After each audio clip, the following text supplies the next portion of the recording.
right, well, welcome everybody. We are here following today's COVID protocols and recommending that everyone attending wear a mask if you'd like. For anyone who does not have a mask, would like one, there are some available in the lobby. We were keeping the exterior doors open for increased ventilation, but due to the heat, we are instead using a HEPA filter. So thank you all. And with that, I will go ahead and lead the council in the Pledge of Allegiance. If you are able and would like to, please stand.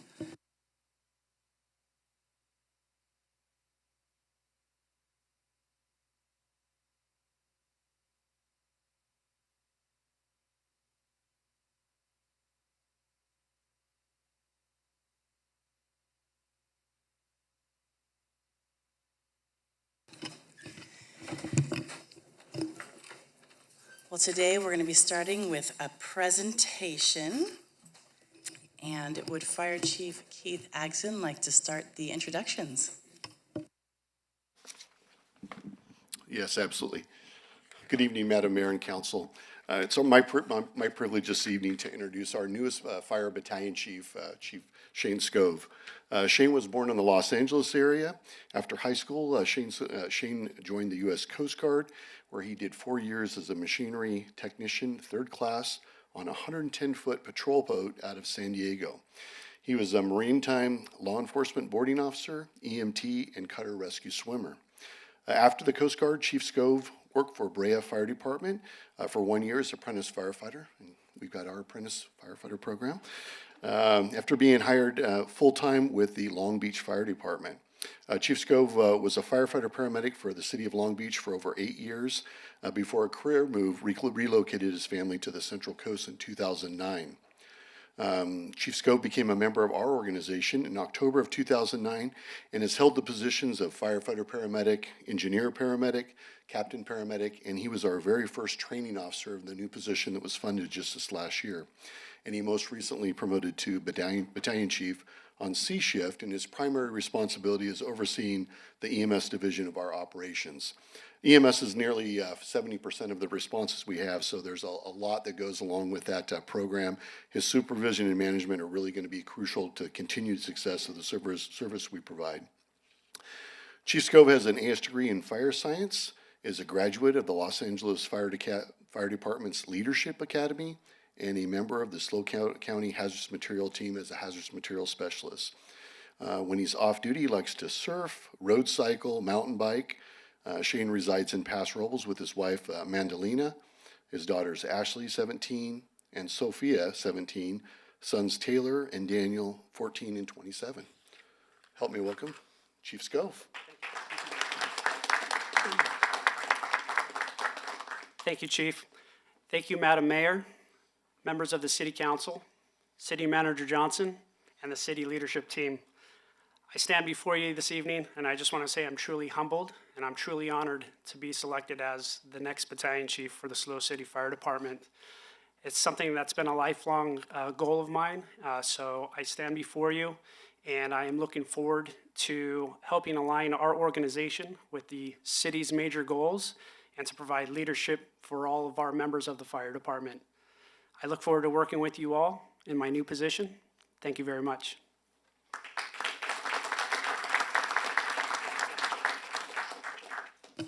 Thank you, Chief Scove. We'll be saying hi for everyone for you in Long Beach as we head to the California Cities Conference.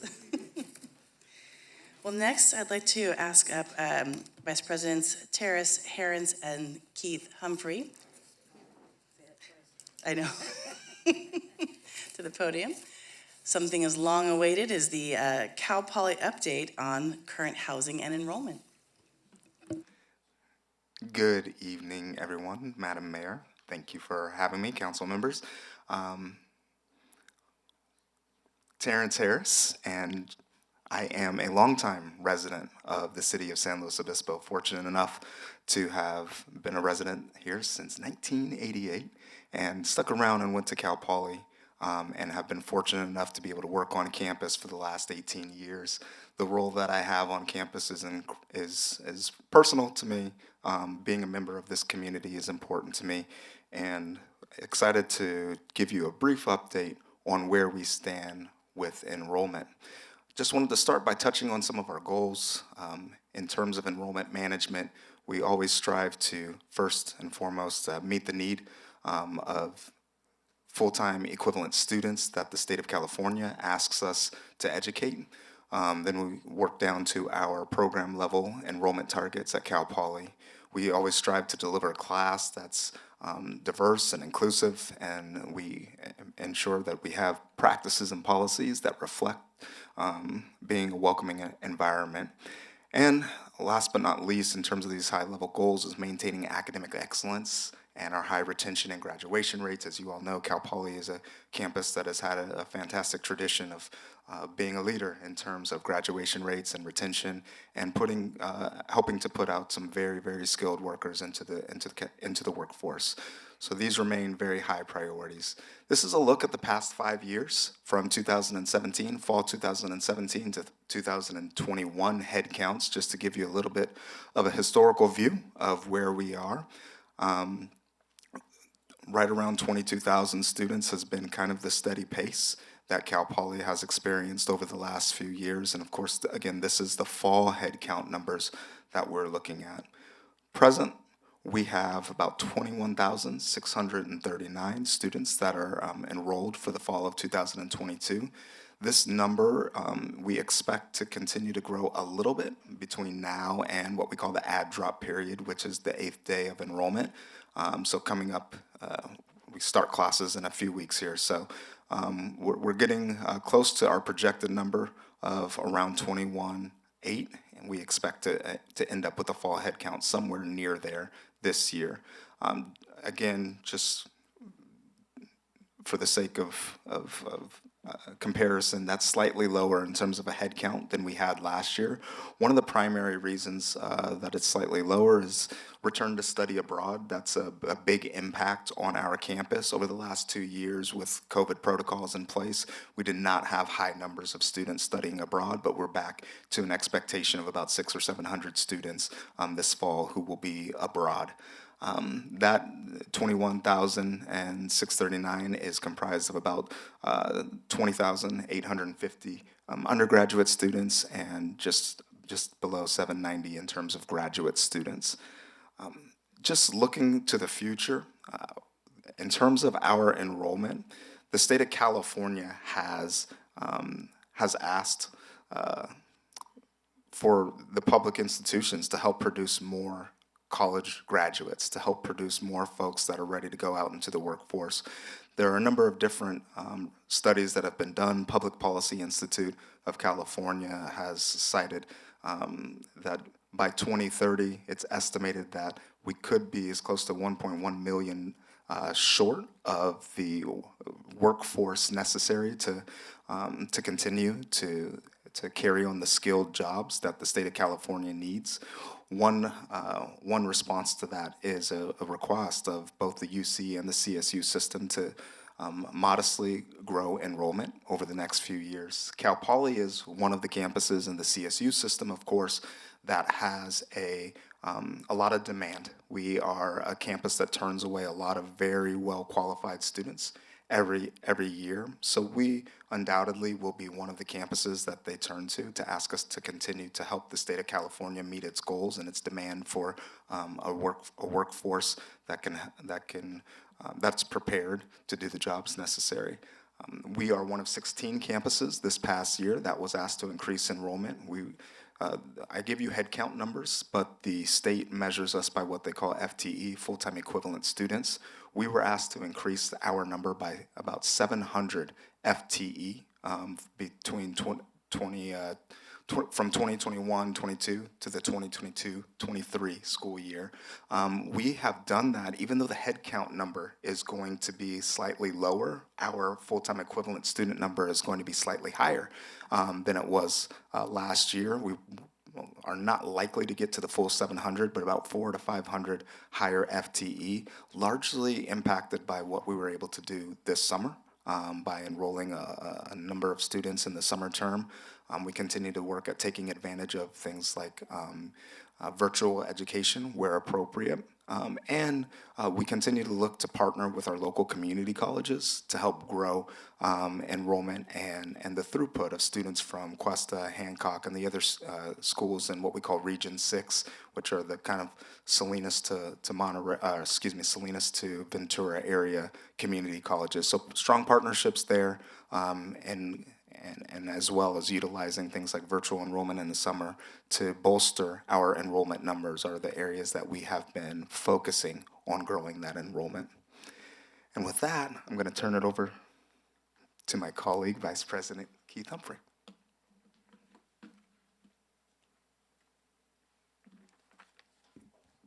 Thank you, Terrence. Good evening, Mayor Stewart, members of council. I'm Keith Humphrey, Vice President for Student Affairs. I use he, him, his pronouns. I'm also a city resident of the city of San Luis Obispo.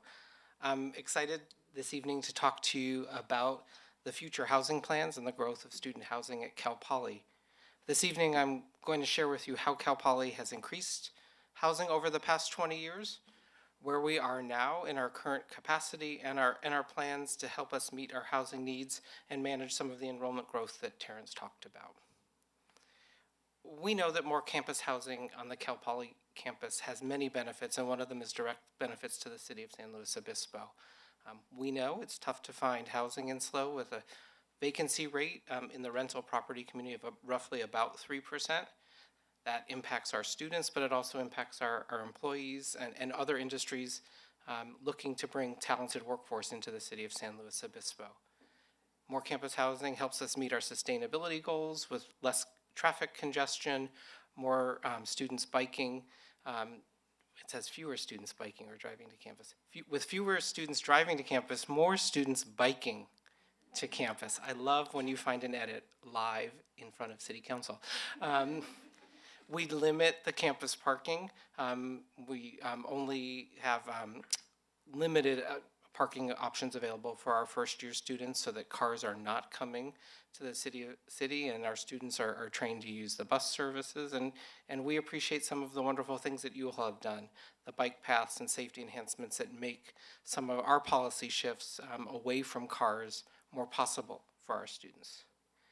Now, this is a slide that is a historical look. I'm going to leave this up for a minute because it takes a while to digest. It is a historical look at on-campus housing capacity at Cal Poly. Since 1975, Cal Poly has more than doubled its percentage of students living on campus from 18% to the roughly 37% that we house now. Over those 40 plus years, the on-campus housing growth has continued to outpace the student enrollment. In 1975, by perspective, we had approximately 15,000 students enrolled with just under 2,800 students living on campus. Today, we're roughly 22,000 students, as Vice President Harris said, with more than 8,500 students living on campus in university housing. So where are we now? This is a look at our campus that from above that you may be familiar with. You can see the yellow buildings house primarily our first-year students with Yakitutu, our newest community that opened in 2018 with 1,475 design beds. And I'll emphasize that term in a minute, all the way out to Poly Canyon Village in blue that is where we house our continuing students. I want to draw your attention to the North Mountain facilities that are in the middle in green because we are going to embark on a project to replace North Mountain. In the summer of 2024, we will be tearing down those facilities. The deferred maintenance on them are too great, and the density that we can get on that site is just too promising to pass up to help us meet our housing goals. So we will be operating in 3 phases of construction over the next decade that you can see. In the first phase is half of the North Mountain site that will open in fall of 2026, adding approximately 1,213 beds to the university's housing inventory. Phase 2, which will be the second half of the North Mountain site, will add another 665 beds. And then phase 3, which are the parking lots above North Mountain, will add another 1,000 beds. So you can see the red line are the beds needed for our first-year student enrollment. The green is our projected first-year student enrollment. The dotted line across the top in either purple or dark blue, depending on how you see it in your screen, are our beds available for continuing students. And the gray is our number of continuing students. And you can see in 2032, 2033, it looks like we're not meeting the demand. These numbers are all what we call design capacity. And there's a difference between design capacity and actual occupancy. Right now, our design capacity on campus is just under 7,400 beds, and we house over 8,500 students on campus. When we design, we work with our partners in the State Fire Marshal's Office and others to potentially design rooms that can be 2 or 3 students in them, depending on the needs of the university. And in recent years, we've taken the opportunity to maximize our rooms that can be triples versus doubles. We will continue to do that. So when we finish our project and add about 3,000 design beds to our system, it's likely more that number will actually be in the mid-4,000s that will be housing additionally on the university campus. So that will bring us closer to 13,000 students housed on the university campus at the end of the next decade. Here's a look at North Mountain for those of you that are sentimental about it. It's going to go away. You can see on the right-hand side of the slide how we break the site into 2 halves. Diablo, Shasta, and Lassen will be the first phase of the project. Palomar and Whitney, the second phase. That's where the focus of our construction will be in the near term. While we're doing that, will be adding investments in rehabilitating our existing housing. Because we know that our facilities are aging, we want to keep them current so that they have long lives for us to house students. When we rehab a facility, it's good for the environment. It's also good for the financial cost factor for our students rather than building new construction. So also over this decade, we will be completely rehabilitating and adding capacity to all of our red brick buildings, as well as our Yosemite and Sierra Madre towers.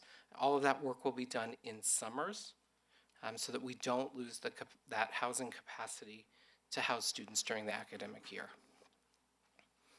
The big question up for us is why. I shared why and how it benefits the city of San Luis Obispo, but adding more housing to the university campus also benefits our students and Cal Poly's goals. We know we need more housing. We're in the middle of phasing in our 2-year live-on requirement, and right now we can only house half of our second-year students in requirement while still keeping capacity for others. We need more to house those second 3 colleges. Retention and student graduation, taking those wonderful people that Terrence and his team admits and ensuring that they graduate is our priority. And we know that students who live on campus have higher retention and higher graduation rates.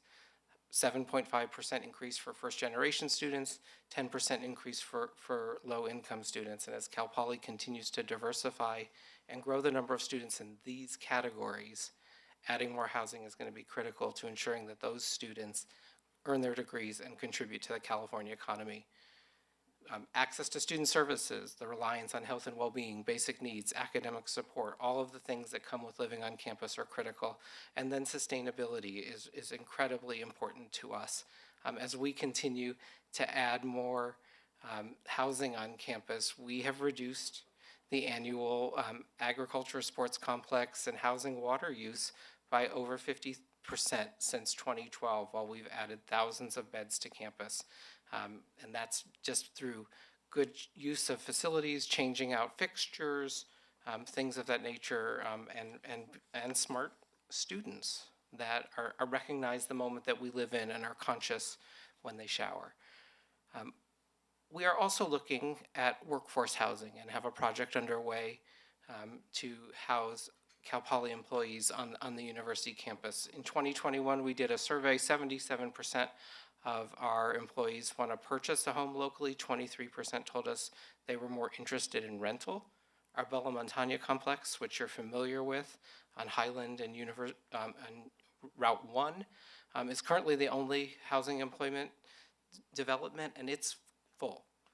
There's quite an interest from folks to live in there. So we're in the process of developing the corner of Slack and Grand into 150 to 200 units for sale or rent, slated for completion in 2025. So there's still some details up in the air there. We're also looking at the next phase of development on what we call our H9 parcel, which is adjacent to Bella Montagna, university land that sits behind the Cal Fire property. We're exploring the feasibility of looking there. When you add in the housing and student housing and employee housing, there is more than $1 billion in housing development that's going to take place on the Cal Poly campus in the next 10 years. So it's quite a symbol of the university's commitment to making sure that we're housing not only our students' growth, but also our workforce. With that, Terrence and I are happy to take questions from Mayor and Council on any of the topics we shared. Thank you. The last slide you just shared about the housing for staff and faculty, does that include childcare as well? I know that they are exploring in feasibility about bringing childcare right after housing. Childcare, particularly infant care, is of greatest need for our faculty and staff members. Great, thank you. And then with the cars in the neighborhood, that's still been an issue that people bring up to me since we'll have fall full. Do you have any suggestions for the community as to how you'll see some of those cars come out of the community in the future? Well, Like freshman cars that aren't supposed to bring cars. Right. We know there are periods of time where students will try to bring cars back to help make it easy to get back and forth from home, particularly at the ends of quarters and ends of terms. We will continue to do what we do best, which is educate students about the regulations in the city of San Luis Obispo, our expectations for them, where they can park safely and legally on campus. We also look at how we can add permit purchases for students at those peak times. Our parking and transportation services has started to do that to help alleviate the pressure of students parking their cars half a mile off campus and taking a bus and walking in. Great, thank you. Councilmember Pease. Great, thank you so much for coming and presenting today and the information. I assume we'll be able to, or may already have the slides, but there's a lot to digest. So you have the slides. So great, thank you. And so I guess I have two questions that may or may not already be in the data, and they're related. Super excited about the continued progress on the housing, just a lot of really great partnerships and work being done. What I'm wondering is about as you increase the housing and enrollment, that goes together to a certain extent, the number that I often ask, we've had this conversation before, how many people are off campus? So I'm less concerned on the percentage being housed on campus as what's the net off campus. So since the 70s, it's been in the 10,000 head count kind of range, as high as 13,000 when there was kind of that unanticipated influx, which, when we think about what it takes to get housing in the city, man, a few hundred extra students that are off campus really makes a big difference. So my question is, from the slides that we have already or some other means, are we tracking how many are living off campus? And then the corollary question is, I know that there was an effort to try to see, well, where do students live off campus? Because that hasn't been data that's collected. So yes. Those are kind of the off-campus student questions. So as you look at the data, at the end of the build-out, we're projecting somewhere around 13,000 students living on campus under our plan designed occupancy and adjustments. We're also pursuing, and I didn't mention this, adjustments to the fire marshal permitted capacity in Poly Canyon Village and Cerro Vista apartments, so that students who want to turn a single room into a double for increased occupancy and more affordable housing will hopefully have the option to do that. We've had a limited special exemption to do that in certain cases, and we're in the process of pursuing that. Our master plan enrollment ceiling, I don't know if you want to talk about what that is. I can say I don't want you to feel left out. Our master plan enrollment ceiling in 2035 is 25,000 students. So the difference would be the number of students who potentially are seeking to live off campus. So quick math, 12,000 in the city is, Depending, Yeah, depending on how we shift apartments and things of that nature. okay. Now, when we did do the off-campus research about where students live, and we know that 11% of our head count, so about 2,200 current students do not live within the city limits of the city of San Luis Obispo. They live in all of the surrounding communities Great. Thank you so much. and somewhere online. That's right, remote and study abroad. Councilmember Marks. Thank you. I just want to say that our grandson has been living in the new dorms. He's very happy and likes both of his roommates, so congratulations on finding roommates. I'm just curious about the stability of the hillside in back of Slack and Grand, as well as in back of the red brick dorms. Sure. You know, having lived on Albert Drive for a number of years and watched all the work going on, I'm just curious about how that's factoring into your plans to build. Sure. So I can't speak to the hillside at Slack and Grand. I know that the environmental engineering is an extensive part of developing any site, particularly with the lessons that we learned from the hillside behind Fremont. The hillside behind Fremont is stable and complete, and we're really grateful that the CSU invested about $7.5 million, I believe, in helping Cal Poly to stabilize that hillside so we could bring Fremont back to capacity. It adds 271 beds to our occupancy this year.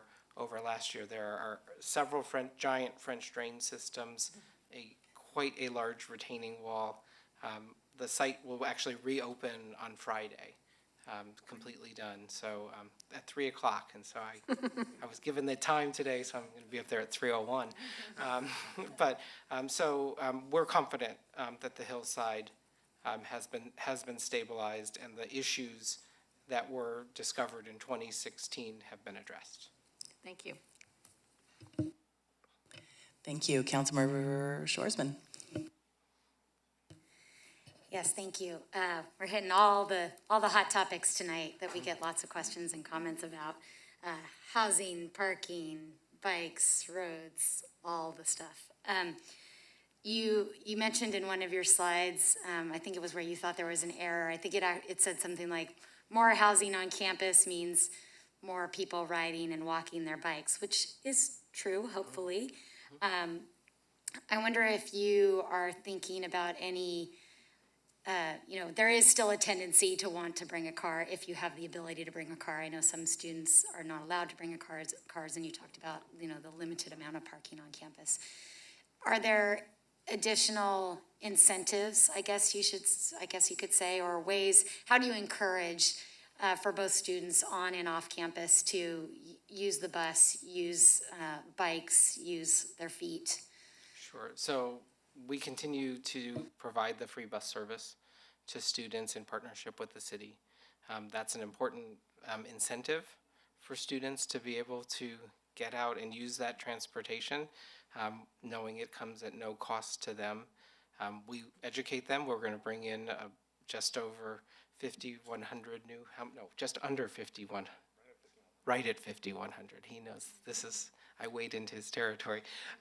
Freshmen who will be teaching how to use that bus system to rely on it. And the master plan does have, and this goes back, I think, to Mayor Stewart's question, does have a remote parking site factored into it also, so that we can offer students as an incentive a remote parking location where they bring their car and it's accessible, it's far enough away that they don't have the need to get to it every day. It's for that weekend trip home to visit grandma or grandpa or something of that nature, so that we're also doing the remote parking storage on our campus in some of the further out areas. That's good to hear, because I know one of the complaints we do get is students driving into town, parking in neighborhoods, and then either walking across, across Highland or what have you to get onto campus, or bringing their bike in the back of the truck and then riding into campus from there. What about infrastructure improvements around the campus to accommodate the increased number of people on campus? Are there plans to change the pedestrian pathways or the roadways or anything similarly to how it was the pedestrian plaza that was put in across from the University Union in the last few years? So the long-term master plan does have a realignment of some roads. If you look at that, to keep cars at the periphery of campus and encourage parking on the edges and then walking in the middle. There are some proposed new roads out across the ag lands to cut across to where roughly the baseball and softball fields are, to help filter traffic through that way. We work with the city on any mitigations off campus that come with that. So I know we're getting ready to talk about a roundabout, my favorite things. I will not use my time to talk about my poor roundabout driving skills, but I'm learning, thank you. So those types of things. So we are trying to do some of those infrastructure improvements that would also help change bus routes and things around campus. Councilmember Marks, do you still have a question? Okay, thank you. One last question we talked about bike share, I think right before COVID. Is there still going to be a bike share on campus? I do not know. Okay. I think you might know. I can hop in. We had explored that item. If you recall, part of the work program that we had to kind of put in the parking lot, so to speak, and the bike rack was literally the bike share program as we redirected staff to work on a variety of projects related to COVID, largely the parklets. So we're going to be putting that back on the table. I was just in Boulder, saw how amazing that program worked, kind of seamless between Boulder and the community. So we'll resurrect that project. It's not a high priority project in the ATC, but it is one I think programmatically that we're going to look at and see if we can get some mileage. Thank you. I was meaning more just on campus. And 'cause I we'll know be that- happy to participate. I'm sorry, but I think it was, the intent is to have it off and on campus. I think it's the same system. That's the ones that I've seen that have been fairly successful. Extends, usually the area we're looking at is campus, the city, and then all the way out to the airport. Yeah, we know something like that we couldn't do independent. It would have to be in partnership, so. Great, thank you so much. Thank you for the presentation. We appreciate both of you spending your time here. Thank you all. Okay, next we have the city manager report. Great. Thanks, Madam Mayor, members of the council. As we adjust the slide deck here, just want to thank Cal Poly for coming tonight. Important update to the city council on the progress on both housing and enrollment. So it's good to hear from our friends over at Cal Poly. Just want to give an update to the city council. As we know, COVID-19 is not going away. The county reports out COVID-19 data once a week on Wednesday, and last week, for the third week in a row, they saw a rise in cases. The 14-day average case count decreased from 87 to 63 since I last shared the data with you. And for the first time since June 14th, the COVID-19 test positivity is in the single digits at 8.7%. This is consistent with what we're seeing in the wastewater. The latest numbers are some of the lowest we've seen all year, so it's trending in the right direction. And countywide, there were 622 new cases from the previous week. But this does not include positive at-home tests, only results from the PCR county tests. And so we're continuing to monitor wastewater, and I had a conversation this weekend with a local doctor. We have the ability to test for other things as well, so we're going to be looking at perhaps other pathogens, what we want to be testing and kind of monitoring the health of our community.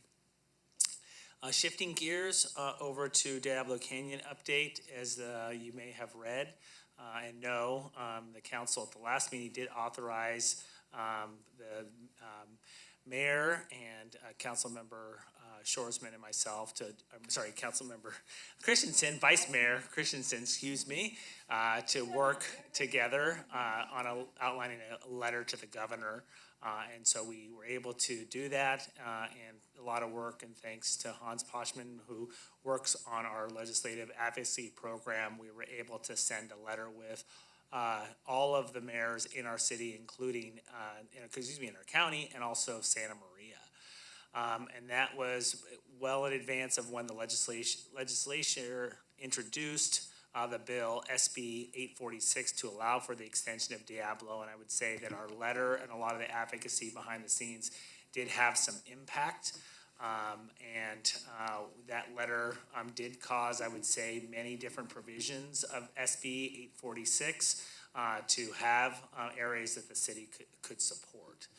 And City Manager, also Lompoc. Lompoc as well, yep. So as we move over to the next slide, just to clarify, the city did not take a position on the actual extension of Diablo Canyon operations.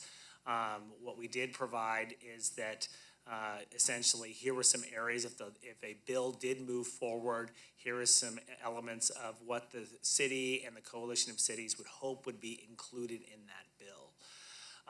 Ultimately, that bill was introduced, and then it was debated and passed the bill, and then on September 2nd, the governor signed the bill into law. Today was the deadline for PG&E to apply for federal funding to extend Diablo Canyon, so I don't know if we have a real-time update. I assume that deadline has been met. I'm looking out into the crowd, we don't know. And so the good news is that the final bill was consistent with what has been previously shared with the council. And so I want to thank the mayor and vice mayor for your guidance. It took a lot of work. We actually hosted the mayor's monthly meeting here in San Luis Obispo, and the mayor was gracious to give us an opportunity to brief all the other mayors in our county, and we had representation from Lompoc. Thanks for the reminder to come and hear about what we were advocating for. And I think it was a good moment for us to align all of our thinking together and then advocate. And it clearly had an impact on the governor's office and the legislature. With that, I want to talk a little bit about flex alerts. And at 5:45 today, we did, I've got my email right here. We heard from Cal ISO that essentially that Cal ISO, hold on one second. Did announce a level 3 for an hour beginning at 5:45. And so the state has been asked to stress and for conservation, and we may be required to switch back to power generation. Cal ISO is focused on minimizing the impacts of outages. So the peak load is nearing an all-time high of nearly 53,000 megawatt hours. And the Western grid is expected to have about 165 gigawatt hours demand, which is a record. So what can we do? Cal ISO has been suggesting ways to reduce energy. Set your air conditioner or thermostat to 76 degrees if health permits. 78, excuse me. Avoid using dishwashers, washers, dryers, and ovens. Turn off unnecessary lights. Unplug or turn off electrical devices that you are not using. Keep blinds and drapes closed to prevent the sun from heating up your home, and use fans whenever possible. You may or may not know that the city of San Luis Obispo, we participate in this program. As we go over to the next slide, our water treatment plant has enrolled in a demand response program for over a decade. The wastewater treatment plant treats water in batches, so schedules for drinking water production can be adjusted as to meet needs. And so our demand responses are called 1 day in advance and last anywhere from 2 to 6 hours. Our participation is voluntary. And so the way this works is we get payments from PG&E for these voluntary reductions in energy. And our help in reducing this kind of peak demand generates about $10,000 to $20,000 a year for the city. So we're doing our part, and want to thank the utilities team for taking action on this. Moving to the next slide, I just want to give the council an update on our diversity, equity, inclusion grants. We had a fair amount of interest throughout the region and in our city. We had 42 applications were received. Just as a reminder, 14 applications are return applicants from 2021. The total funds requested is over $1.5 million, and the total funds available we have is $300,000. And so this is one of the new purview areas for the Human Relations Commission. So a subcommittee will review the applications. They're set to do that on September 22nd. And then October 5th, the HRC will finalize some recommendations, and then those will be coming to the full council on November 1st. So clearly there's a lot of need out there, and I want to thank the whole DEI team for their work. They're carefully going through the applications as staff and then providing their analysis and feedback in time for that September 22nd meeting to the HRC.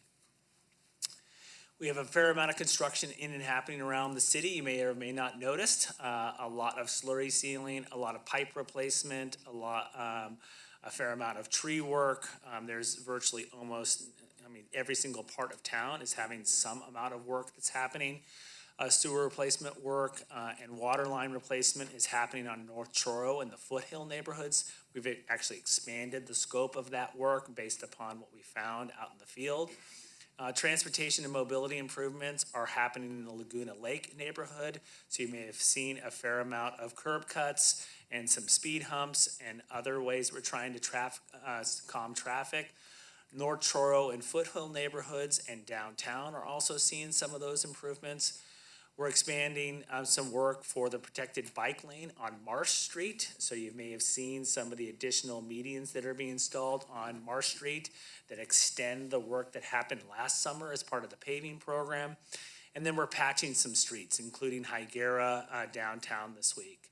Slurry sealing will begin in these areas in mid-September after Cal Poly Week of Welcome concludes. So we're trying to time all of this. We didn't want to have it happen during peak holiday or tourist season. And we're trying to then figure out what's the best time as Cal Poly moves in. We have to have this work done before the weather starts to cool down, which I know we're all looking forward to. But in order for the asphalt and the slurry seal to actually work. So a lot of coordination is happening. We have a couple pictures I want to share with the council. We have seen we replaced some of the brickwork on Marsh Street, so it matches up with some of the work that happened in association with the Hotel Cerro project, and this provides more visibility for pedestrians and other folks who are moving in and around downtown. So moving to our next slide, I'm just shifting to housing. I want to just share with you this, and I believe I sent this over to the full city council. The State Department of Housing and Community Development is now tracking progress on housing production across the entire state. So they've developed a dashboard. And for the county of San Luis Obispo, our city continues to excel with 610 permits issued in 2021. This number includes 102 low-income units, 35 very low-income units, and 9 moderate-income units. The jurisdiction with the next highest total in the county is the county, which permitted 218 homes last year. The city's total 146 affordable housing units in 2021 exceeds each of the other cities' total housing production, just to give you kind of a scale of this. And this is an item in REACH's long-term strategic plan is to develop a dashboard, and I suggested then that this dashboard has been created, and ultimately the state is now tracking this. So what do we have in store for 2022? Housing production continues to move forward with both infill development projects and new neighborhoods under construction. And the recent adoption of the inclusionary housing ordinance will help us produce more affordable housing. What this really tells the story about is there's a lot of work that needs to be done in the production of affordable housing. And there's some other policy items that will be brought to the council over the next 6 months that I know we're all very eager to sink our minds into, which is downtown flexible density, and perhaps some other programs as well to help advance affordable housing. So Wanted to share with you, we're going to be sharing this via social because I think it's important for people to understand what's happening in our region and actually where some of the housing production is happening. Switching gears, with a lot of the hot weather, all of us need to be ready, set, go for wildfire preparedness, and we have a town hall meeting. So we have 3 offerings that will be held for an hour. These have been well attended in the past, and hopefully it's on the top of people's mind as we really enter the peak fire season, though our Chief Axon reminds me all the time that fire season is now 365 days a year here in San Luis Obispo. So I won't read those dates. It's on 9/27, 28, and 29. We've tried to spread them out throughout the city. It's very informative. You can go learn about what you can do as a family, as a home, as a business to be ready and set to go when that time does come for you. I also, shifting, I want to just remind the council that we'll be holding the 9/11 Remembrance Ceremony this upcoming Sunday at Fire Station 1 from 8 to 9:30. It is hosted by the Fire and Police Department. We are resuming a public event after 2 years of virtual offerings due to COVID-19. And so the council and community is invited to come express their support for those that were lost.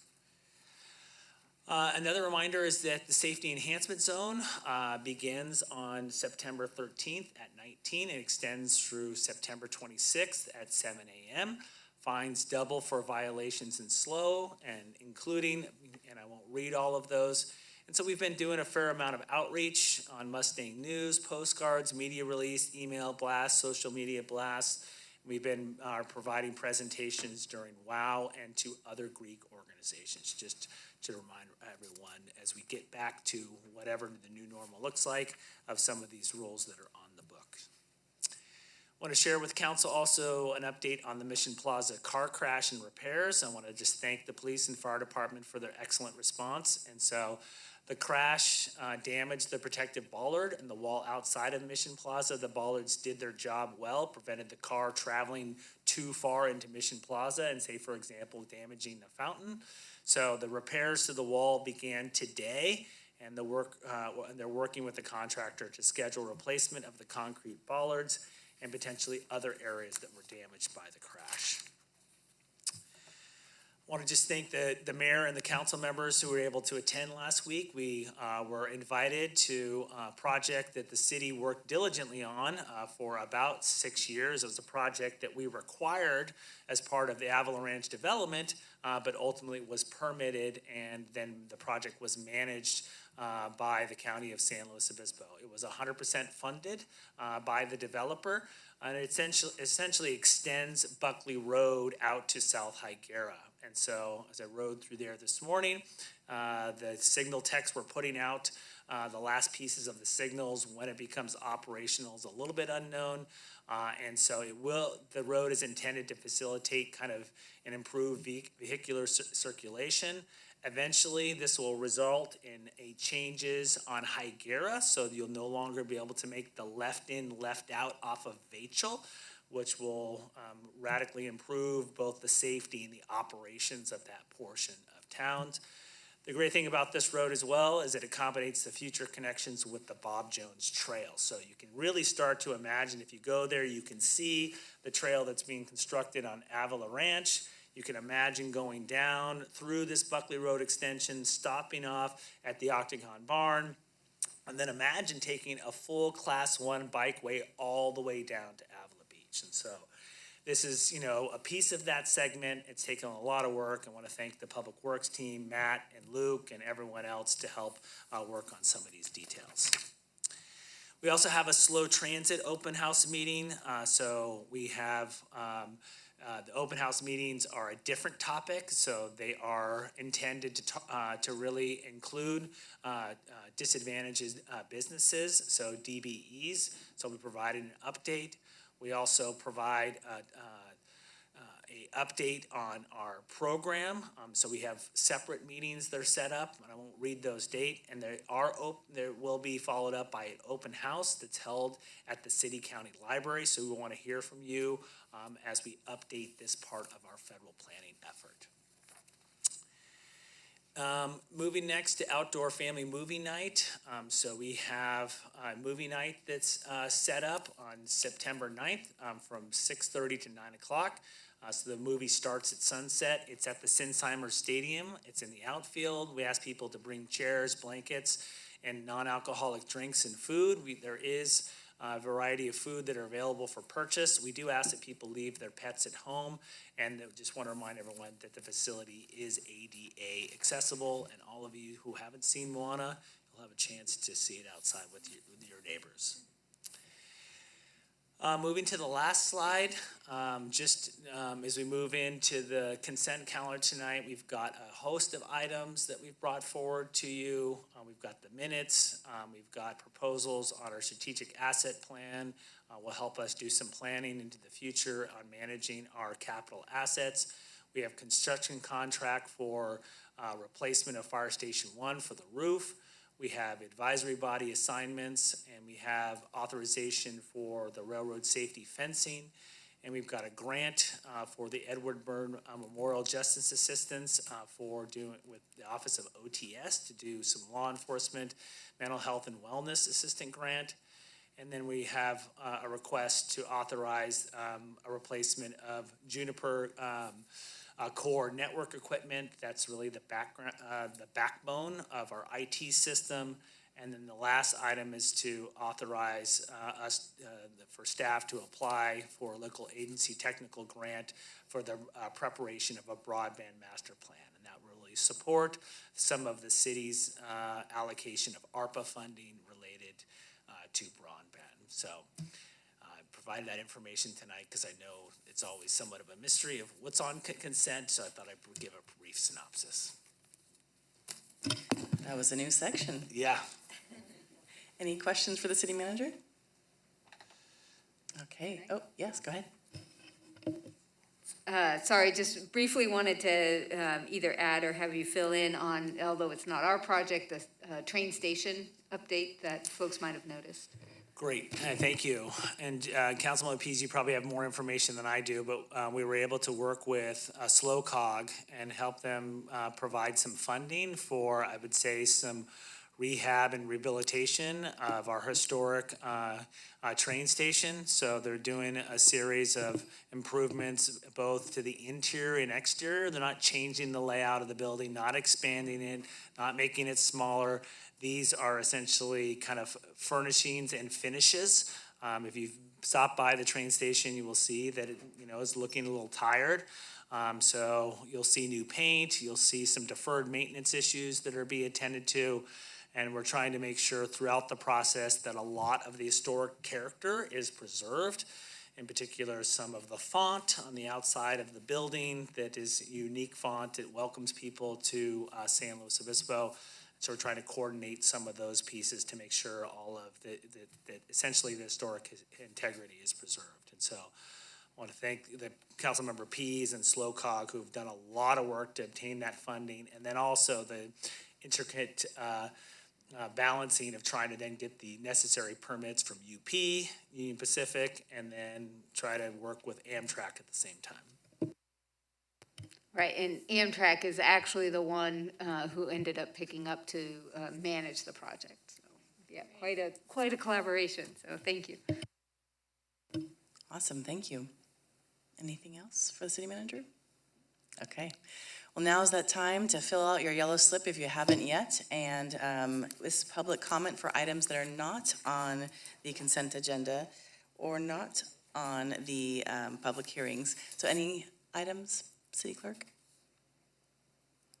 Sorry, no, there's not. Thank you so much. All right, we'll move forward to the consent agenda, which was already shared and explained. So are there any questions from my council members right now? I just wanted to pull item 5F, please. Pull 5F, great, thank you. Okay, so we'll move to public comment on the consent agenda. City Clerk, are there any comments? No. Thank you. All right, Council Member Marks. I don't want to pull this item, but I just wanted to mention that tonight we're going to be appointing some people to advisory bodies. And there are still vacancies, so we're welcoming application for the Administrative Review Board, the Construction Board of Appeals, the Cultural Heritage Committee, Jack House Committee, Planning Commission, and Zone 9. I just want to encourage the public, if you're interested at all, to go to the city website and check it out. So, thank you. Thank you, Councilmember Marks. And there are some applications in. We're in the process of interviewing. Vice Mayor Christensen? Yes, so go ahead and move consent except for item 5F. Thank you. Is there a second? Councilmember Marks? Yes, I'll second it. Thank you. Thank you. Any other questions or comments before? All right, City Clerk? Vice Mayor Christensen? Yes. Councilmember Marks? Yes. Councilmember Pease? Yes. Councilmember Shorsman? Yes. Mayor Stewart? Yes, thank you. It was 5-0, and let's move to 5F. Councilmember Shorsman? Yes, I got some constituent email and communication about this item, and so I asked staff a number of questions about the item. Unfortunately, my email to staff did not get through and until later this afternoon, so I didn't get the answers to my questions, but I had a number of questions based on the feedback that I got around the type of fencing that's going to be installed and why the fencing is happening now versus when it, when other times might be appropriate. So I'll just let staff talk about it. Yeah, Perfect, thank you. and some of the information, Madam Mayor and Councilmember Shorsman, I provided on Friday. We did receive one agenda correspondence, so there may be others out there, but we've done our best to try to answer some of the questions that we fielded that you brought forward earlier today. So we've got a brief presentation just to kind of go back in time, so to speak, because I think some of the elements, there was some agreements that were entered into way before my time, and we'll just walk through those, what they require, and then we can answer these specific questions.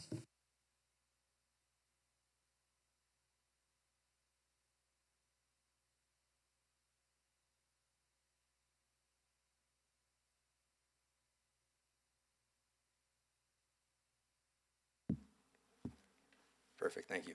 Good evening, Madam Mayor, members of council. My name is Matt Horn, Public Works Director. So for the fencing issue, we have a couple agreements that the city's entered into that suggest that we should install this fence. So back in 1995, we actually bought some property from Southern Pacific Railroad, who turned in to be Union Pacific Railroad, and requires a barrier of some sort be placed along the area that we're proposing to install a fence right now. And additionally, in 2008, the city entered into a lease agreement with Union Pacific Railroad that required some additional maintenance work that occur almost along all of the property that's within the city limits of San Luis Obispo. So we do have a shared ownership and shared vision to kind of keep the track area safe, clean, and try to keep people out of the active track area. A couple of questions that were received, I'm sorry we didn't get to them sooner. There were some questions on fence type and what it would look like. That's actually, there's a detail included in council's packet on page 94. And so that's packet page 94 or attachment A of the document in page 6. And basically, it's a very similar fence to what was installed on the Bob Jones Trail. It's a 3-strand wood fence with some metal, well, kind of a chain link, but it's a smaller chain link. So tonight, council is being asked for authorization to advertise the project for construction bids.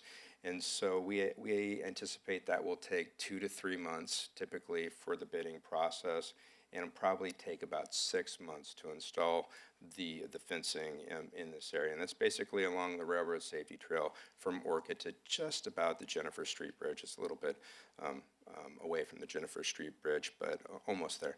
And so that'll install the fence. It's about a mile of fencing, so it's going to take about 6 months.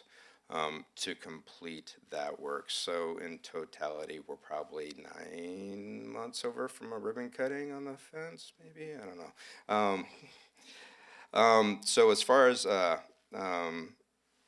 the installation, one, it's a good idea to comply with the agreements that we have with Union Pacific Railroad, just to keep that relationship working together to complete a lot of ambitious plans the city has. And then two, it's also a benefit to try to keep our community members off the train tracks. So there's also kind of a detailed question about the resolution that's attached in the as an attachment to the staff report. And basically that resolution is to memorialize the council's thought on bringing some CIP reserve funding into this project. It's not intended to be the actual fiscal instrument that we use to make that transfer. And so we tried to limit that resolution to items that are specifically within the council's purview that they haven't delegated to other staff already. And so that's really the intent of why the entire amount of budget being transferred in and around for the project isn't included in that resolution. So again, a 1995 agreement, 1998 agreement is why we're here today. And then honestly, it's just this area.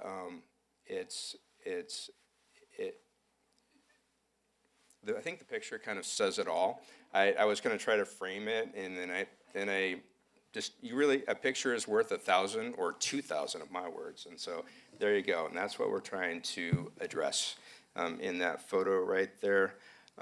We don't have details, and we haven't really made any projections about the increased safety or the liability that we may be limiting by installing this fencing. We just believe that in other places it's made improvements. It will most likely keep a lot of people out of the trail or off the track area, and we believe that ultimately that will make the community safer by keeping people off the tracks, and also more importantly is providing appropriate paths around the trails, like council did with the road safety trail at Taft to Pepper, a great project. And then finally, there's been some thoughts about, hey, so we're spending $440,000 to increase some fencing in and around that area. Shouldn't we really be focusing that funding on putting in some active transportation plan, tier 1 projects? And yeah, maintenance of an existing facility versus the installation of a new facility. I totally get the idea of providing more facilities and kind of keeping more people off the tracks. I think the issue with this project and the idea of using this funding to implement a different project, a twofold issue is, one is this is an immediate thing that we can get done in the next 9 months. If we take this money and use it for something else, it will be years before that improvement was actually in place. And then secondarily, the amount of money that we're using right now to do this work won't pay for the improvements that we want to do in the ATP. Just looking at some notes from a staff member who kind of went through some of the analysis of the existing projects that are in there, and they're thinking the total cost of ownership for some of those projects are in the $3 to $5 million area, because the projects that are identified in the ATP are construction costs only, and so the soft costs for delivery, especially delivery of projects in and around the railroad, are expensive, and they take a little bit of time to deliver.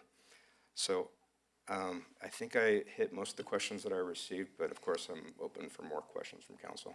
Thank you so much. And City Manager, did you want to add in about the cost of the project that would be down there?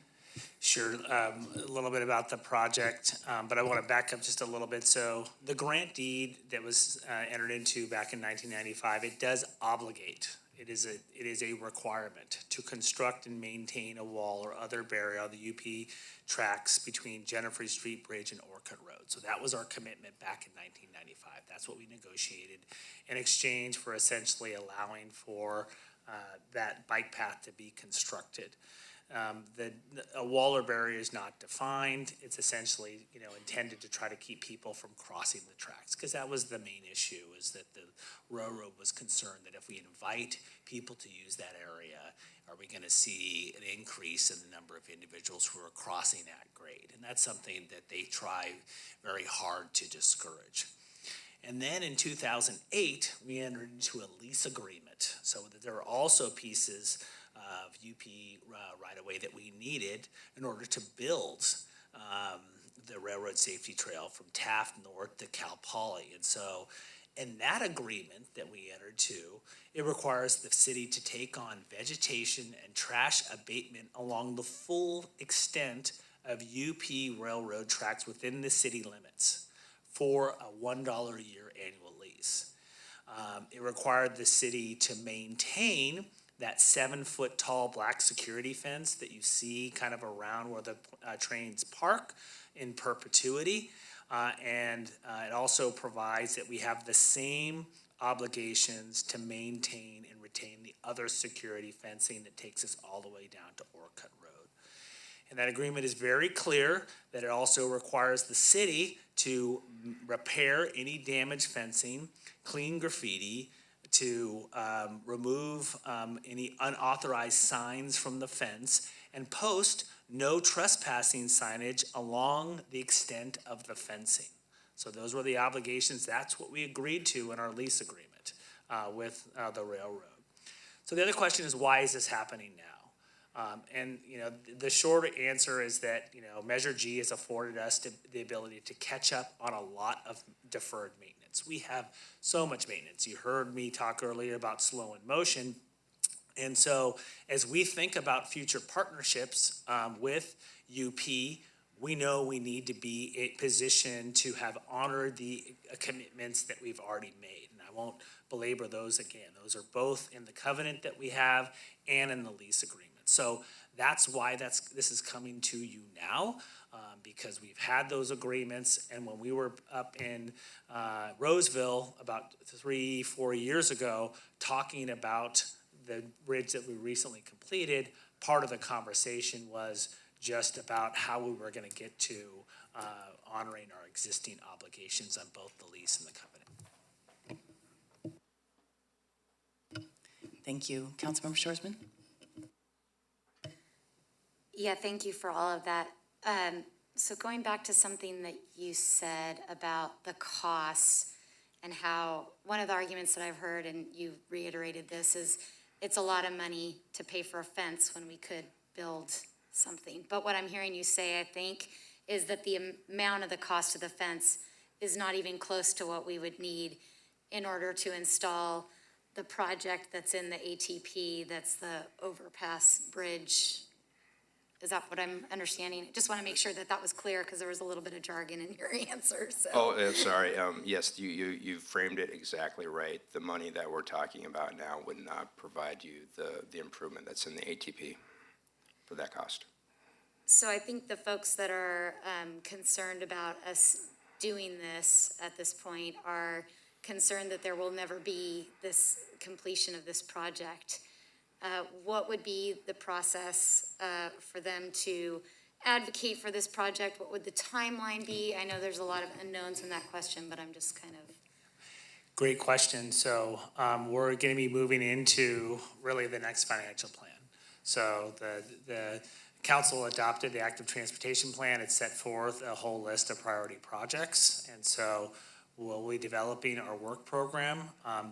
And as you know, from our experience from both the Jennifer Street Bridge and the recent bridge that was constructed off of California, these are multi-year efforts. And so if it's the council's desire to add this into the capital improvement program, we would bring forward recommendations to reprioritize this project and then begin, initially with some initial conceptual design work, do some property survey work, determine where we have right of way, and then we'd scope the project and then come back at some point with the council and say, okay, now we understand more what it's going to take to deliver what is today largely just a conceptual bridge to service that area of our community.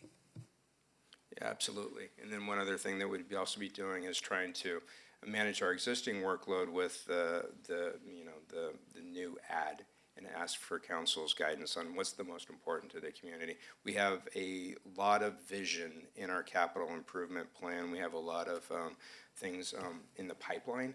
And so there's a tremendous amount of work in there, and we want to kind of keep that moving forward as well. So in essence, what Matt is saying is that we've already have a list of priority projects, and so we'd have to revisit that priority list and either add new resources to manage more projects or reprioritize. What he said.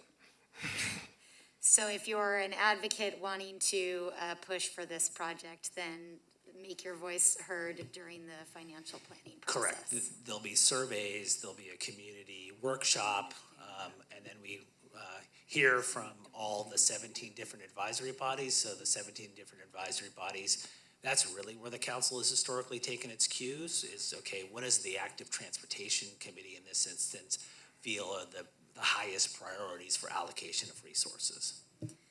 Well, it is one of the tier 1 projects in the plan, although there are many tier 1 projects in the plan, so I realize that there even needs to be prioritization within the tier 1 projects. I had one other question and now it's escaping me, so I guess that's it. Thank you. Thank you. Councilmember Pease. Thank you so much, and thank you, Councilmember Shoresman, for bringing up the additional concerns. I think the urgency to have some alternate route over there will escalate once the fence is in, right? Being in that neighborhood, it's going to be really impactful.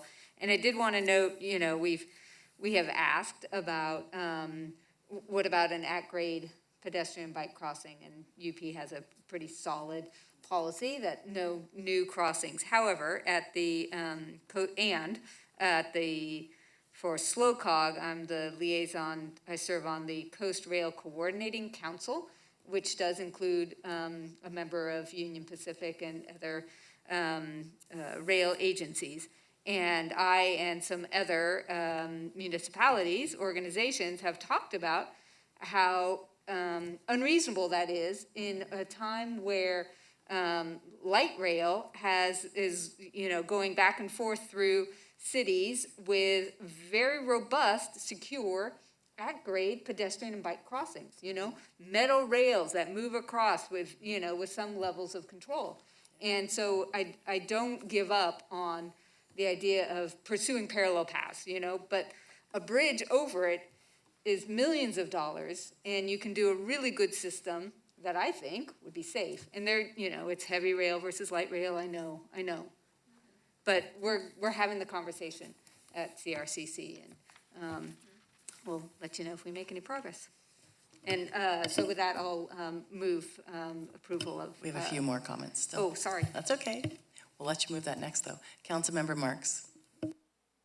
No, I just wanted to say that it's important to sort of educate the public about the fact that we do have a process.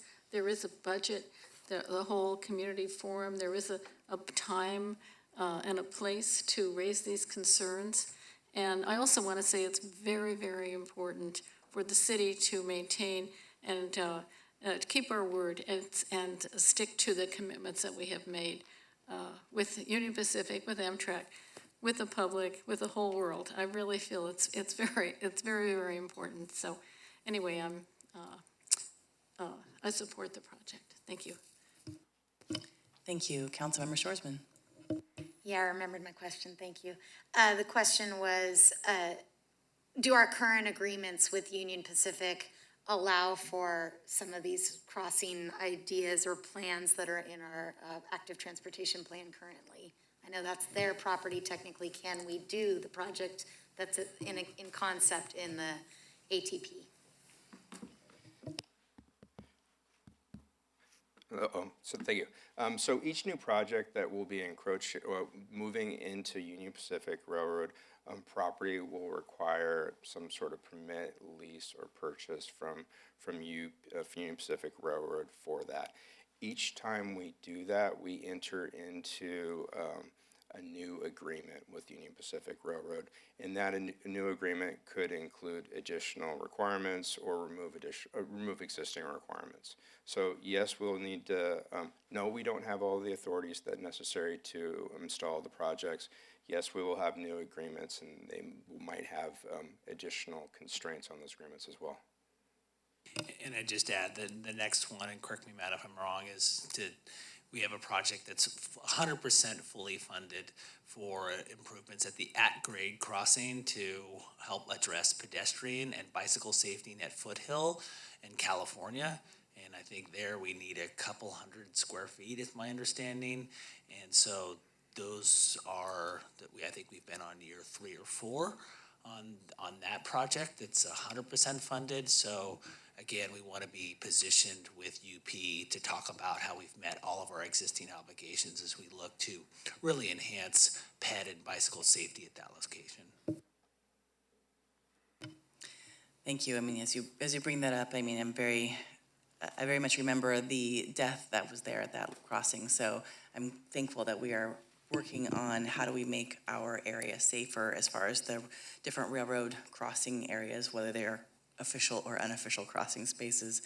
And I happen to live near there, and I walk by all the time the Orcutt and Johnson area, and the more and more dilapidated it's become, the more and more I see people just crossing every time they feel like it. So I think this will be a very welcome change. And also looking at, I believe we need about $10.4 million more to finish that project with the bridge if UP was open to it, versus the $300,000 to $400,000. So I think that's going to be a very good investment. Vice Mayor Christensen. I was going to go second the motion. So you're firsting, so Councilmember Pease moved? Okay, great. And Vice Mayor Christensen seconded. All right, any other comments? Great. City Clerk, can we have roll call, please? Councilmember Pease? Yes. Vice Mayor Christensen? Yes. Councilmember Marks? Councilmember Shorsman? Yes. Mayor Stewart? Yes, thank you. Motion passes 5-0. And thank you very much, Mr. Horn and Mr. Johnson, for giving us a little bit more context. Next, we have our public hearing and business item for the day, a resolution to approve the updated fleet placement policy.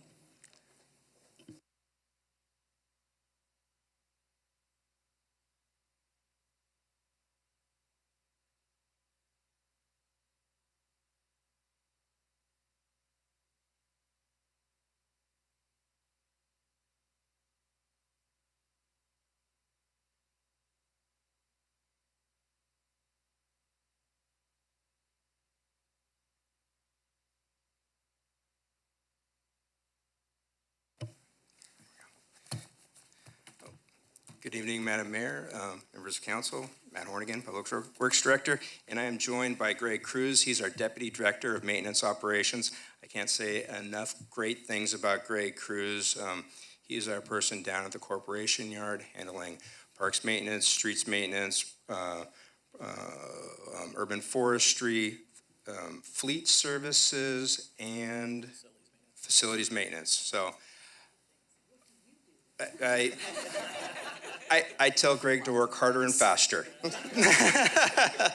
So Greg does a tremendous job for us, and I just wanted to thank him.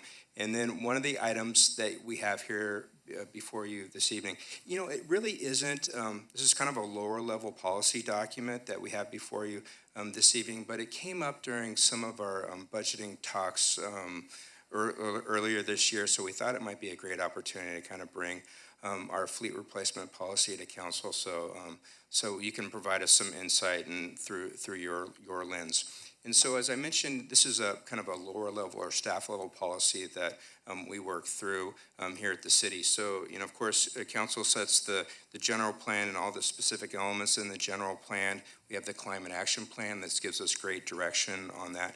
And our fleet replacement policy is actually nested in our financial management manual, and it helps give staff direction, ideas, when we should be looking for purchasing both vehicles and replacement vehicles.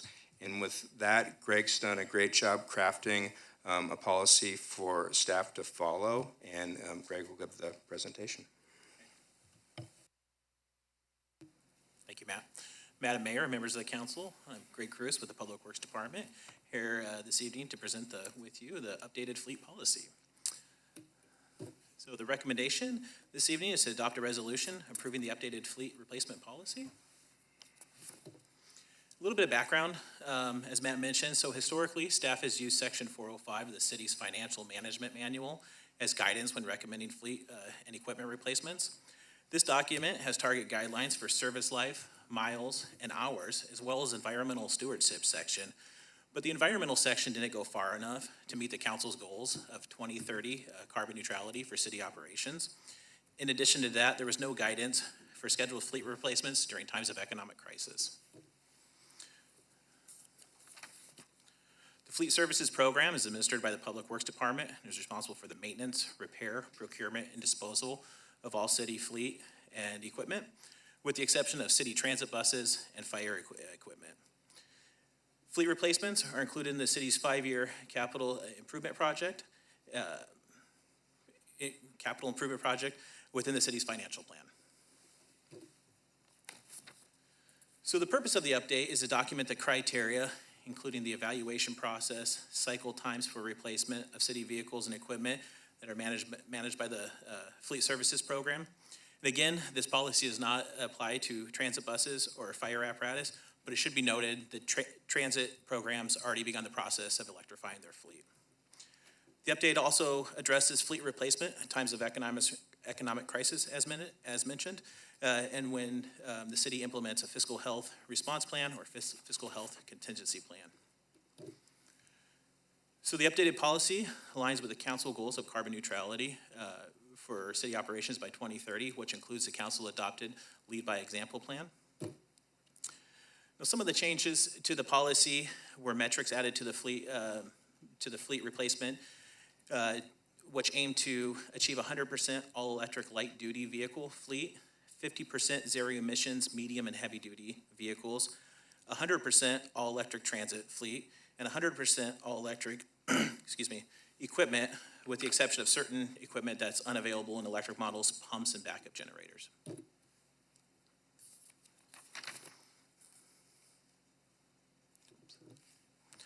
The updated policy delegates the responsibility of replacement recommendations to the fleet maintenance supervisor in time when the city's implemented spending controls, such as the fiscal health response plan or the fiscal health contingency plan. And these recommendations will ultimately need to be approved by the city manager. So a notable addition to this policy is the inclusion of a flow chart for staff to use while determining fleet replacement. This chart takes into account different sections of criteria needed for fleet replacements. We did receive a couple council questions regarding this agenda item, and I'm hoping to address those now. One of them was, why didn't we have a fleet expansion definition in there, but not a fleet reduction? It's something we can certainly add, but we do feel the policy gives us a mechanism to do so and evaluate the fleet during the financial plan, which then could ultimately lead to fleet reductions if we see that that's the necessary thing to do. It should also be noted that the listed thresholds are the minimums, and we can and will keep vehicles longer when it does make sense. Another question that came up is, why 100,000 mile when current vehicles, lifespan of current vehicles is somewhere around 200,000 miles?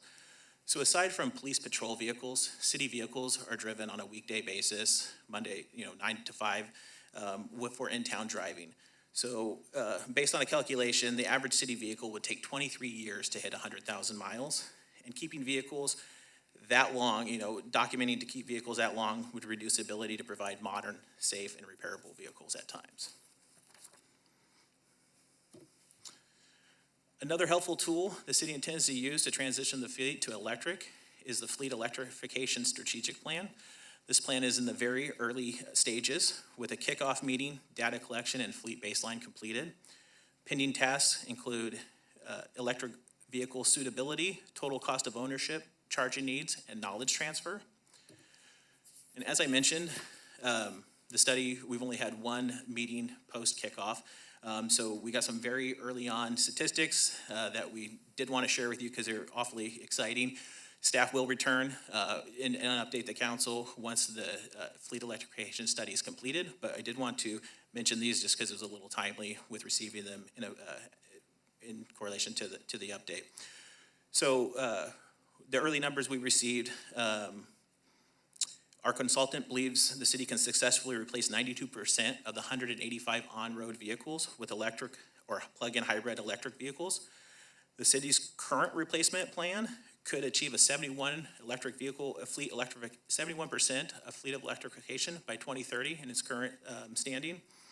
And the total cost of ownership is expected to decrease by 28% overall, with greenhouse gas emissions decreasing by 80% overall. That concludes my quick presentation on the updated fleet policy, and I'm available to answer any questions the council may have.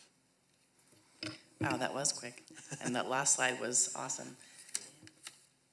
Councilmember Pease. Thank you so much. It's a great policy. I love the kind of the waterfall priorities of like bike or scooter, you know, and then you kind of go from there. So really great work on incorporating all of that and having the analysis. I will follow up. Thank you for addressing the couple of questions that I had.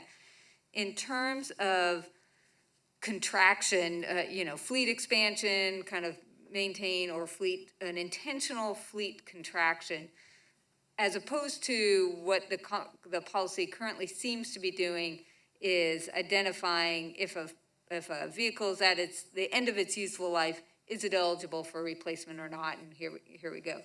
And so, and what I hear you saying, and I just want to follow up what that process really looks like. When you say that most of our vehicles are just running around town, it feels like, and it would take 25 years to get to, you know, 100,000 miles. I mean, that seems like some current vehicles that are maybe not at the end of its useful life, but could still be shuffled off. What's our process for going and reselling and getting the value out of a car, getting it out of our fleet in the first place, and going to the kind of the waterfall of the bikes, et cetera? What's that process?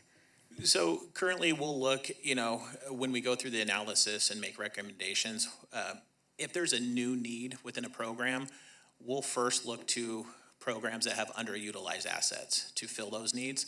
But to answer your question, and hopefully I'm getting it all, when we go through those needs and from here forward, and we did really have incorporated this kind of in the last financial plan since the adoption of that, is we are learning that a lot of, you know, some of the in-town driving that's traditionally done by a city sedan can now be done by an electric bicycle. And so that's, you know, that's the first question we ask is, can this use be reduced from, you know, a motor vehicle down to an electric bicycle? Did I answer all your questions? Thank you. And maybe this ends up being more of a city manager kind of question. If this is a separate work effort to, the fact that you already know that there's underutilized vehicles, of course you need a little bit of room in the fleet, I understand that, but where does that fit into the work program? Is that just kind of already built in, or maybe Mr. Horn knows that one? Sure, let me take a stab at this. So one thing to think about, and so we kind of talked about underutilized vehicles and mileage that we may or may not put on the vehicles, is there might be a sense right now that we have more vehicles than we actually need. And I would argue that we are right-sized, perhaps maybe a little bit lacking of vehicles than we actually need. And so we have several, there's a term called gray fleet. We have several vehicles that actually should be surplused right now that we've kept in service to be able to provide vehicles to staff. And so that's construction inspectors that we may need on like a supplemental basis, but not full-time, but they still need to get from point A to point B. That's also building inspectors. This is kind of a side conversation, but one of the successes of this policy recently has been with our building inspection group. And so we had an uptick in building inspections. We needed some additional building inspectors. And in order to do that, we actually got them several electric bicycles, and we were able to lessen our fleet demand on the city to keep without having to buy a bunch of new vehicles. So we have several electric bicycles that are actually being used for that. So I would argue that we have a very appropriate amount of vehicle assets for the number of staff that actually need them. That also provides some flexibility for operations. Sometimes we need to reassign different vehicles to different people to make that happen. Additionally, through the financial plan process, our fleet maintenance supervisor looks at usage. And he will look at usage, and if a vehicle is underutilized, he will move that asset to an appropriate program that has that need so we can use it appropriately. And the third thing I would throw out for council's consideration is in our current place, in our current technology, and with our current vehicles that we have, right now is a good time in the next 2, 3, 4 years to actually be getting rid of gasoline, sedans, smaller vehicles, light pickups, and going to electric. And so that way we can have an age distribution in our fleet, so we can start focusing on heavier equipment that becomes electrified in the next several years. So we have assets that if we don't touch them, we don't replace them, and we don't focus in on them, we're not going to make the 2030 cutoff. So we have 8 years to do that. So long-winded answer to the fleet contraction is we don't surplus the vehicles that we have when they're still working properly. We use them for different staff that may need that. And perhaps Greg Cruz can kind of go through the surplus process after we have an asset that's been designated as surplus, if that's of value. And I would just add, there's a couple other layers. Since we developed this process, the governor announced 2035, California will not be selling gasoline vehicles, so we don't want to be on the back end of trying to find parts or just, other things for vehicles that essentially technology that's going away. We think, as Greg and Matt just articulated, that we're well positioned to replace a lot of our light duty fleet here very soon. And I think to get to the kernel of your question, which is, what's that deliberative process? Matt outlined part of that, but there's a rigorous process that eventually there's a worksheet that they go through. They have to apply the policy to it, and then it comes ultimately to the Financial Plan Steering Committee. We look at that pretty rigorously and really, push alternatives. I'd say, the example that Matt really just talked about, originally we got a request for, I think, some RAVs for the building inspectors, and we pushed back, we explored, can we use e-bikes as an alternative, and we ultimately arrived at that, plus doing some vehicle sharing, so that we're able to minimize the number of vehicles that entered the fleet. So I think the policy is the starting point, and then there's a lot of other pieces that go into it. Thank you for that, and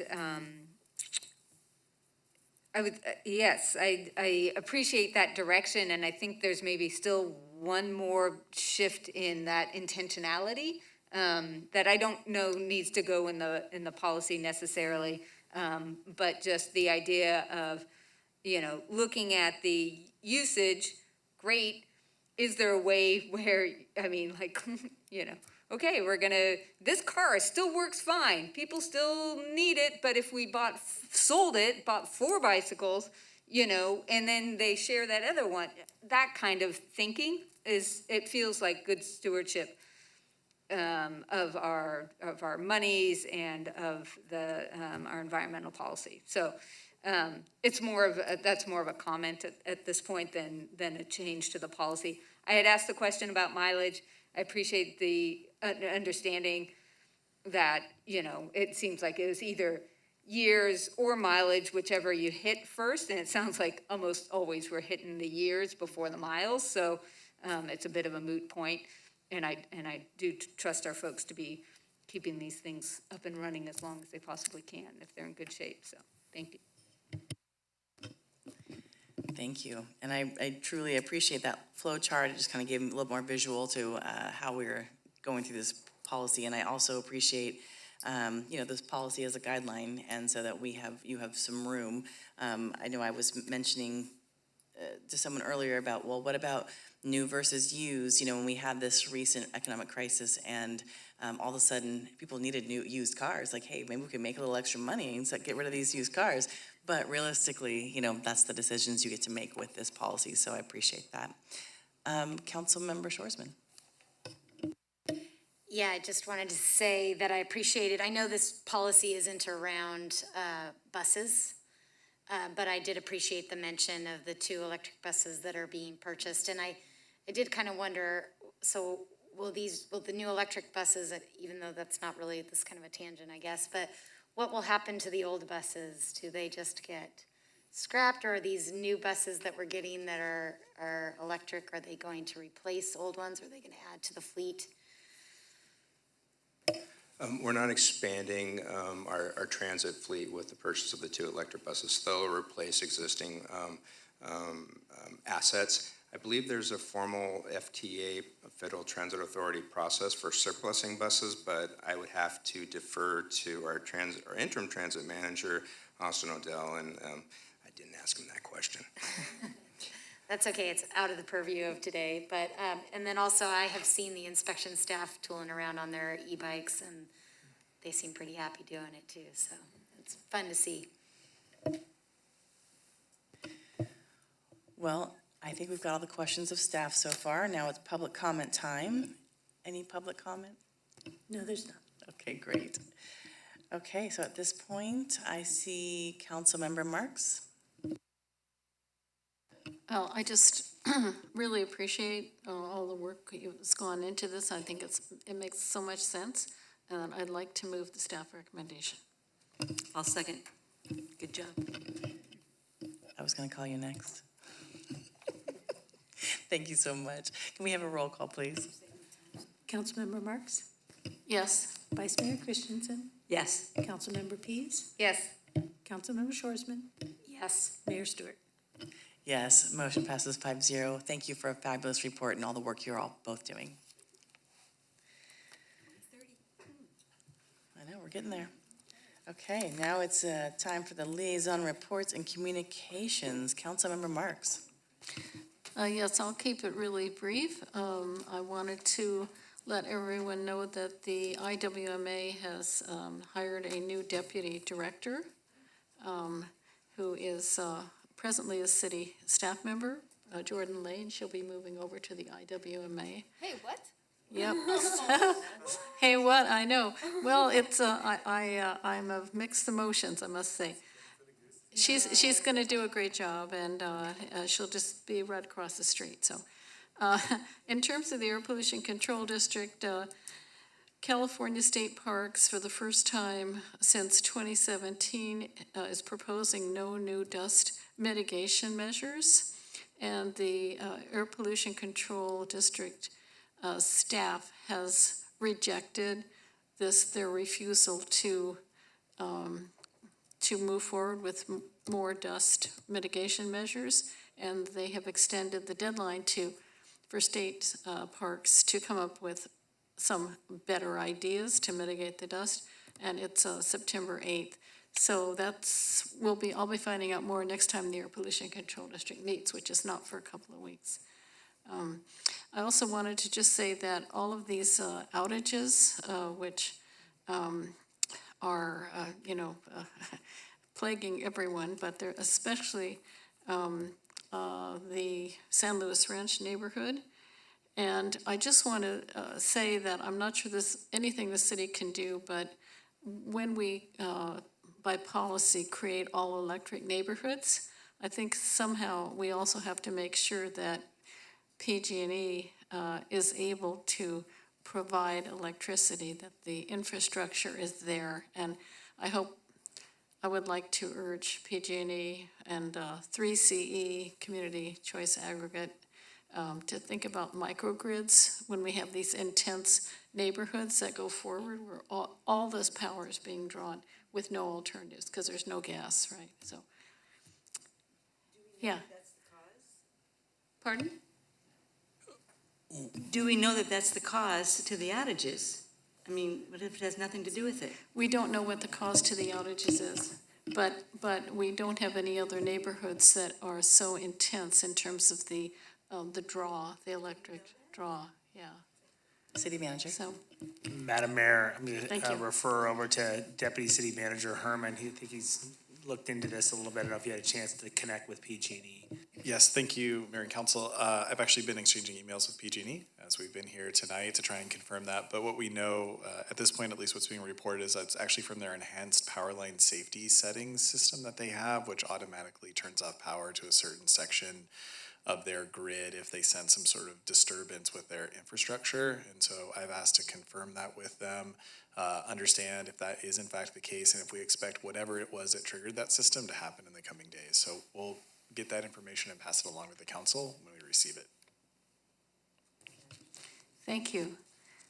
So I think in plain English, it was not grid capacity or the capacity of the grid, but there, if you recall, there are mechanisms and system controls that PG&E has put into place to prevent wildfires. And so something has triggered that to shut off that portion of the grid. At least that's our understanding. And so we're trying to ascertain, was there an actual trigger that it should have been shut down, or was it malfunctioning, or what is actually the root cause of what's happening? And as we get that information, as Greg just alluded to, we'll share that with the council. Thank you. And that's all I have. Thanks. Great, thank you. Yeah, as we got the warnings for the heat warnings from PG&E, I mean, there's always these questions, so I think it's really great to hear the final answer when we do get to know it. I'll just jump in. I want to just shout from the rooftops, give congratulations for Biz Steinberg, the CEO of Capslo. She earned a very coveted award, kind of like a Lifetime Achievement Award, the Lyndon B. Johnson Leadership Award, and that's from the National Capslo. And just want to give her kudos here. And this is an award that is for people who are promoting a greater opportunity for children and families, and it's respected throughout the national, state, and local level. And then kind of piggybacking back to the city manager's report on the mayor's meeting, just really again want to give kudos to Hans and City Manager Johnson and others who helped make this letter happen. This was light speed, and there are times when government works really fast and we don't get to really kind of identify that and focus on it and say, wow, that was amazing. We pulled together from Gonzales and King City all the way down through Lompoc and Santa Maria, and we're really just looking at how do we work on this issue as a region. Diablo is going to affect, obviously, all of us in so many ways. And then lastly, at the mayor's meeting, we also had the California Financial Municipal Association representative come from CFMA and looked at really innovative ways as far as getting funding for housing from low income to workforce housing. And this was really great to see from all of the mayors, and we're looking at how do we help move forward housing in our areas. So looking forward to seeing what they say and opportunities we have in the near future. At this time, I don't see any other liaison or communication reports. All right, well, I'm going to call it at 7:15. Thank you so much, everyone who came, and enjoy watching this later on. Motion adjourned, or meeting adjourned. Thank you, everyone.